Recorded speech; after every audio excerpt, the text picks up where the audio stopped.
Bonjour à toutes et à tous, je suis Nox. Et je suis Bambichon. Merci d'avoir transplané avec nous dans cette review de set. Dans cet épisode, on vous propose une sélection des 10 cartes qui nous ont le plus marqué dans l'édition Innistrad, les Noces écarlates.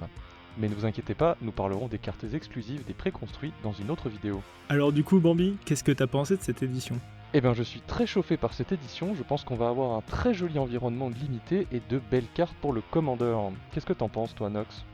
Eh ben moi je suis très hypé, les tribus sont mises à l'honneur et comme tu le sais, j'adore les decks tribaux. Bon, on est parti pour cette petite sélection, je vais te laisser commencer. Merci de me laisser les honneurs. Alors, pour la première carte, je te propose l'annonce du mariage, qui est un enchantement qui coûte 2 et 1 blanc, et qui dit, au début de votre étape de fin, mettez un marqueur invitation sur l'annonce du mariage. Si vous avez attaqué avec au moins 2 créatures ce tour-ci, piochez une carte. Sinon, créez un jeton de créature 1-1 blanche humain. Ensuite, si l'annonce du mariage a au moins 3 marqueurs invitation sur elle, transformez-la. Et de l'autre côté, ce sont les festivités du mariage, qui est toujours un enchantement, et qui dit, les créatures que vous contrôlez gagnent +1/+1. J'aime beaucoup cette carte, je trouve le design très intéressant, on est sur du card advantage blanc, avec une petite récompense derrière qui est l'antienne. Ça me fait très plaisir de voir qu'ils sont en train de pousser un petit peu le card advantage pour le blanc. Je suis d'accord avec toi, cette carte elle est vraiment dans la lignée de ce que fait Wizard en ce moment. Il commence à donner des petits atouts au blanc qui sont bien intéressants. Cette carte, sans être transcendante, a quand même beaucoup de texte et peut rentrer dans beaucoup de decks. Quant à moi, la première carte que je vous propose est un loup-garou et humain 2/2 pour 4, dont un vert. C'est une créature qui ne peut pas être contrecarrée. Et si on l'engage en payant un générique et un vert, on pourra mettre sur le champ de bataille une carte de créature de notre main.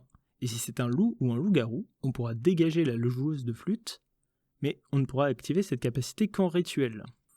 De l'autre côté, c'est une créature 4/4 qui s'appelle la hurleuse de champ sauvage, et à chaque fois que cette créature arrivera sur le champ de bataille ou se transformera, on pourra regarder les 6 cartes du dessus de notre bibliothèque, révéler une carte de créature parmi elles et la mettre dans notre main, et on mettra le reste en dessous de notre bibliothèque. C'est une carte que j'apprécie beaucoup, déjà parce que c'est un loup-garou et qu'elle rentre dans la lignée des bons loups et loups-garous de l'édition, mais celle-ci particulièrement parce qu'elle pourra se jouer dans la plupart des decks commandeurs basés sur les créatures. Sur son côté recto, elle permet de tricher avec les coups convertis de mana. Quant à son côté verso, il apporte du CA, ce qui en fait une carte très complète. J'aime beaucoup la carte aussi, je trouve ça intéressant de la comparer à Elvish Piper, c'est un petit peu obligé on va dire. C'est vrai que la grosse différence c'est que ça coûte un petit peu plus cher et qu'on ne peut le faire qu'en rituel.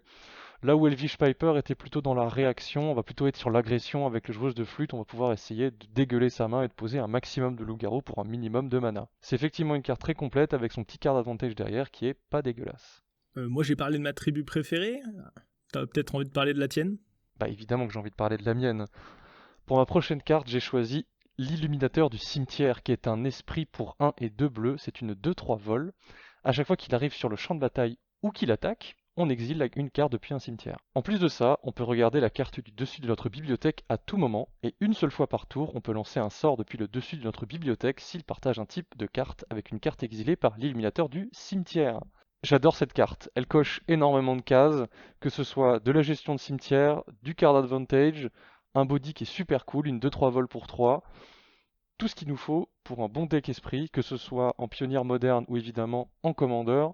En plus de ça, si on rajoute un teint de chaîne ou n'importe quoi qui nous permet de lancer des créatures en flash, on est parti pour Value Turn. Et ouais, encore une créature très complète, un enabler super chouette dans les tribaux associés. Et du coup pour la prochaine carte, Nox, on reste dans le tribal ou pas? Eh bah, tribal, oui et non. La prochaine carte que je vous propose, c'est Grolnok l'Omnivore. C'est une 3/3 pour 4, dont un vert, un bleu, et c'est une grenouille légendaire. Et elle dit qu'à chaque fois qu'une grenouille que l'on contrôle attaque, on va pouvoir se meuler de 3 cartes. Elle dit aussi qu'à chaque fois qu'une carte de permanent est mise dans notre cimetière depuis notre bibliothèque, on va pouvoir l'exiler avec un marqueur croassement sur elle. Enfin, on va pouvoir jouer les terrains et lancer les sorts parmi les cartes avec des marqueurs croassement sur elle. Eh ben j'aime beaucoup ce petit crapaud qui propose plusieurs builds différents, malgré qu'on a envie de faire surtout de l'automeule pour générer du card advantage. On peut imaginer un build Landfall, ou pourquoi pas Voltron même, avec par exemple des équipements ou des auras chouettes quand ce serait automeulé. Je trouve que la carte ouvre beaucoup de choses, j'espère qu'elle inspirera les plus détraqués d'entre vous. Je suis pas spécialement fan de la carte, je pense qu'il peut y avoir des builds très intéressants à faire avec, mais le côté les cartes sont exilées, je trouve qu'on profite pas assez de ce que globalement peut apporter une stratégie self-meul, où on voudra plus tard utiliser son cimetière comme ressource, notamment pour delve. Le fait que certaines pièces puissent être en exil, ça peut être assez dangereux, parce que si par exemple Grolnok n'arrive plus jamais à toucher le board, on peut avoir des gros problèmes après pour pouvoir récupérer des pièces importantes de jeu, notamment je pense à Oracle de Tassa qui pourrait rester en exil, pourquoi pas. Enfin bref, ça reste un build intéressant je pense, mais qui peut être assez fragile. Et oui, mais faire du CA, ça a toujours un prix, Bambi. Et ben en parlant de CA, moi je préfère plutôt de la pioche pure, et c'est pour ça que je te propose ma prochaine carte qui est le Journal de l'Enquêteur, qui est un artefact indice qui coûte 2, et qui dit: le journal de l'enquêteur arrive sur le champ de bataille avec, sur lui, un nombre de marqueurs suspects égal au plus grand nombre de créatures qu'un joueur contrôle. On peut ensuite payer 2, l'engager, retirer un marqueur suspect, pour piocher une carte, ou tout simplement payer 2, le sacrifier et piocher une carte, puisque c'est un indice. J'aime beaucoup cette carte, c'est de la pioche en artefact, on est vraiment sur un support de deck go wide où on va privilégier la quantité plutôt que la qualité. Un petit moteur de pioche sympa, et le petit twist qui est aussi qu'on peut cibler n'importe quel joueur. Si jamais quelqu'un a pris le board avant nous, on peut toujours espérer piocher un peu plus de cartes. Eh ben écoute, moi aussi, j'aime beaucoup la carte. En plus, son sous-type indice me permet de le sacrifier sur le journal de Tamio. La carte dans l'ensemble me fait penser un peu à Grimoire des légendes, Atlas Infini et le Grimoire du Dédale de l'Esprit. Elle est un peu dans cette lignée des artefacts qui proposent de faire de la pioche et des couleurs qui sont un peu en difficulté de ce côté-là. Donc c'est une carte qui est la bienvenue au Commander. Nox, je te mets au défi de prononcer le nom de ta prochaine carte. Non, bah, c'est facile à prononcer Toxcrill.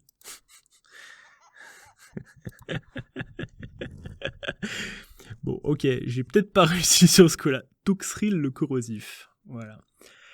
Toxcrill le corrosif, c'est une limace et horreur qui est une 7/7 pour 7, dont 2 noirs, hein, qui nous dit: au début de chaque étape de fin, mettez un marqueur bout sur chaque créature que vous ne contrôlez pas. Les créatures que vous ne contrôlez pas gagnent -1/-1 pour chaque marqueur bout sur elles. De plus, à chaque fois qu'une créature que l'on ne contrôle pas avec un marqueur bout sur elle meurt, on créera un jeton de créature 1/1 noir limace. Et enfin, comme dernière capacité, on va pouvoir payer 1 bleu, 1 noir, sacrifier une limace et piocher une carte. J'aime beaucoup ce commandant. Alors oui, il coûte très cher, par contre il fait beaucoup de CA, que ça soit en gérant les créatures adverses ou derrière en créant chez nous des tokens que l'on pourra sacrifier pour creuser dans notre deck. De plus, on peut noter qu'il marche vachement bien avec l'horreur qui a été édité dans l'édition précédente. Je pense à Vazar qui lui aussi pose des marqueurs bout et nullifie les créatures adverses, et pourquoi pas même les commandants adverses. J'aime bien le design de la carte, ça change un petit peu de ce qu'on a d'habitude. Cependant, je la verrais pas trop dans la command zone, je la comparerais facilement à Elesh Norn, qui peut paraître un peu oppressif dès qu'on s'installe à une table de commander, où on pourrait prendre la target un peu trop facilement. Ma prochaine carte, c'est Présageler, un éphémère qui coûte 1 et 2 bleus et qui a un coût alternatif de tranchage pour 4, un vert et un bleu, et qui dit: piochez une carte pour chaque créature, ouvrez les crochets avec le vol que vous contrôlez. J'adore cette carte. C'est une pioche réactive qui est excellente pour les decks tribaux, notamment Esprit, pour ne pas changer. Je la compare beaucoup à Ruban du Rekai, qui était un rituel pour 4 et 1 bleu de Traître de Kamigawa, qui disait piocher une carte pour chaque esprit que vous contrôlez. Franchement, cette carte me fait rêver, mais pourquoi l'avoir mis en couleur simique? Et ben ils l'ont mis en couleur simique parce que une fois qu'on retire avec le vol, la carte est plus tout à fait bleue au final, et le côté vert prédomine. D'ailleurs, je vais faire un petit aparté sur tranchage, qui est un nouveau mot-clé, donc du coup qui nous permet de supprimer la partie entre crochets en payant le coup. Cette capacité, elle est un peu confusante à mes yeux, d'ailleurs c'est un petit peu une source de mème maintenant sur internet. Quand j'ai vu les premières cartes avec tranchage spoilées, je m'y suis mis à 2 fois pour lire les cartes, et c'est pas très bon signe. Globalement, j'attends de voir comment les nouveaux joueurs vont appréhender cette capacité. Je pense que c'est une bonne idée, mais qui dans l'exécution porte à confusion.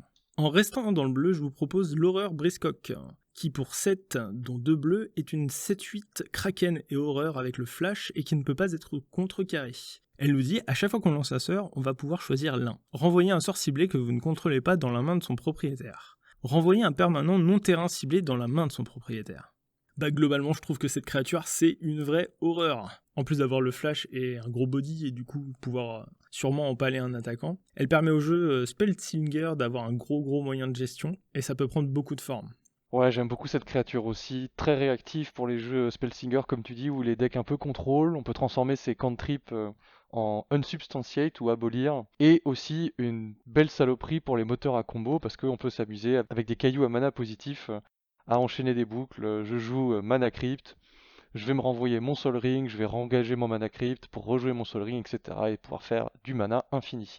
Donc une belle saloperie et je m'attends à la voir pas mal en commandeur. Elle sera certainement jouée au-dessus de Écumette Tyran, qui était déjà joué un petit peu dans les jeux Spellsinger, à la différence que le Tyran pouvait renvoyer les terrains dans les mains de leurs propriétaires. Et pour terminer en beauté, je te propose Catilda, martyr de Serre-Orient. C'est une créature légendaire, esprit et psychagogue, qui coûte 1 et 2 blancs, qui est une étoile qui a le vol, le lien de vie et la protection contre les vampires, rien que ça. Sa force et son endurance sont égales au nombre de permanents que l'on contrôle, qui sont des esprits et ou des enchantements. Elle a également la perturbation pour 3 et 2 blancs et devient une aura qui enchantera une créature, et qui dit la créature enchantée a le vol, le lien de vie et la protection contre les vampires, et elle gagne plus X, X étant le nombre de permanents que l'on contrôle, qui sont des esprits et ou des enchantements. Et bien évidemment, comme toutes les cartes de perturbation, si elle devait être mise dans un cimetière, d'où qu'elle vienne, elle est exilée à la place. Bon, bah on a une carte blanche avec beaucoup de texte. Est-ce qu'on peut supposer que c'est une bonne carte? Je pense que oui. De bien jolis mots-clés, le vol, le lien de vie. Protection contre les vampires, disons que je pense que c'est plus pour fonctionner avec le set. C'est une excellente carte pour les decks Tribal Esprit. Je pense qu'on a un joli finisher, mais je pense que là où elle brillera le plus, ce sera dans les decks Enchantress.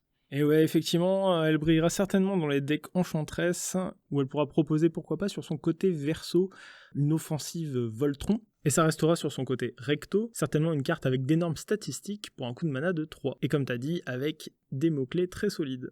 Et toi, alors, est-ce que tu m'as gardé le meilleur pour la fin? Alors oui et non. La dernière carte que j'ai choisie, c'est Edgar, marié enchanté, qui pour 4, 1 blanc, 1 noir, est un vampire noble légendaire 4-4. Il a un effet de l'ordre sur les autres vampires en leur donnant +1/+1. Et quand il meurt, on va pouvoir le renvoyer sur le champ de bataille transformé. Son côté verso, le cercueil d'Edgar Markov, nous dit qu'au début de notre entretien, on va pouvoir créer un jeton de créature 1-1 blanche et vampire avec le lien de vie, et mettre un marqueur ligné sur le cercueil d'Edgar Markov. Ensuite, s'il y a au moins 3 marqueurs lignés sur lui, on va pouvoir retirer ces marqueurs et le transformer. Et ben, globalement, j'aime beaucoup la créature. Le fait qu'elle revienne tout seule en fait un commandant qui on payera très rarement la taxe. Il sera toujours chouette dans un tribal vampire. Néanmoins, je suis globalement un peu déçu qu'il soit pas mardu, tout simplement parce que, globalement, les joueurs de vampires auraient aimé une alternative à Edgar Markov premier du nom. Néanmoins, il renforcera nettement celui-ci, et pourquoi pas tous les autres tribaux vampires blancs et noirs. Ouais, j'aime aussi beaucoup le Flavor Wind de Edgar qui va bouder dans son cercueil quand il se fait tuer et qui reviendra 3 tours suivants en pleine forme. Eh bah du coup, on a fait le tour de nos 10 cartes. Merci d'être resté avec nous jusqu'au bout. N'oubliez pas, si ce nouveau format vous a plu, de liker, vous abonner ou de nous le faire savoir dans les commentaires. En attendant, on vous souhaite plein de bons top decks. Et pas trop de manades. C'était de Pince Crâne. Salut! Bisous!